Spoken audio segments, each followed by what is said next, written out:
Hey guys, I think that I'm actually live on Facebook, which is a challenge to my ability to be connected in this way. Hey, I am up at a conference. By the way, this is Keith with the Leaders Lyceum. Welcome to Weekly Thought Fuel on our live Facebook edition. I'm sorry that Sara is not here with me. I'm up in Boston today at a conference by a company named Docebo, and they run learning management systems as we try and evaluate different ways. I'm speaking this afternoon, but as we try and evaluate ways to really look at the way that we push out the things that we do with people in terms of our learning and our curriculum. And you know that if you've been with us, that our primary way of doing that has always been in groups, but how can technology begin to change that for us? So, I'm sorry you're looking at my ugly mug instead of Sara, but she'll be with us again next week. Hey, there's a lot that's happened. We missed Weekly Thought Fuel last week. Irma rolled into town. Most of the schools in the Atlanta area were shut down. Thousands and tens of thousands of people lost power, even in our state, not to mention what happened in Florida. It's interesting that on the heels of Harvey, on the heels of Irma, I haven't been in front of the news. I don't even know where Jose is headed right now, but I am hoping it's nowhere devastating. And then also last Monday was the anniversary of 9/11, and so a lot of big stuff going on. And I kind of put a little subtitle on this. I don't know if it actually came out. What makes us say wow?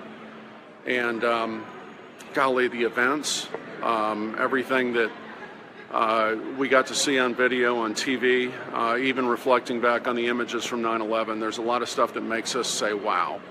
But one of the things that kind of struck me, and I've seen so many Facebook posts forwarded and so many news stories and so many things going on, I think one of the things that's been truly amazing has been to see these responses and a sense of humanity that has been displayed as people have needed help. And as we are wont to do with so many things, I think about a lot of this stuff in terms of leader level and developmental maturity, and we talk about the lens that people see the world through, and so I think there were elements of that. You know, you see the level 2 almost destructive leadership or destructive sense making when you see looters or you see people who have a very me first attitude in the things that they're doing.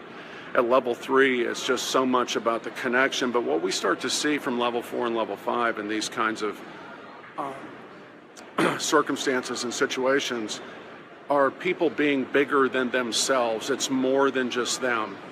And at our best, we wind up being the kind of people that really leverage the things that we have in common, our need for help, our commonality of experiencing the trauma of like these storms that blew through Houston and Florida, and people's need for help. And there are level 5 behaviors that we see expressed during these times. So we would and we're awed by that. I mean, I think that's what makes me say wow. And based on the number of shares that I've seen on some of these things, it's an amazing thing. But here's the point maybe for us, is that we are able to, even though we may not, our lens, though I can't do my glasses and the phone at the same time, but as we think about challenge and contradiction, and we think about so many of the things that we've talked about in these weekly Thought Fuel videos, there are behaviors that we can engage in. There are things that we can pay attention to. And when those behaviors that we're engaging in and the things that we're paying attention to are about focusing on the things that knit us together, not the things that separate us, not the things that help me get what I get, it is elevating our behavior in a way that draws us to a new level of understanding. So maybe even as you're in the midst of things that are not nearly as traumatic as what's been experienced over the previous, over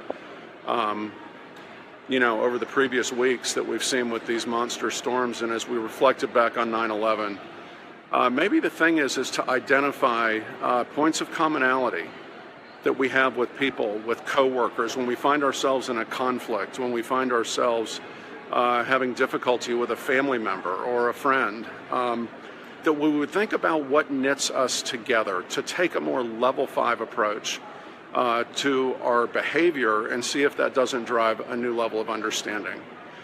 So until we are with you again next week, we hope you have a great week. The sun is not shining in Boston today, but I did get to have a beautiful weekend with my child who's in graduate school up here. Pete, if you're watching this, shout out to you. Thanks for your hospitality this weekend. And we will look forward to seeing you all soon. Thank you so much. Bye.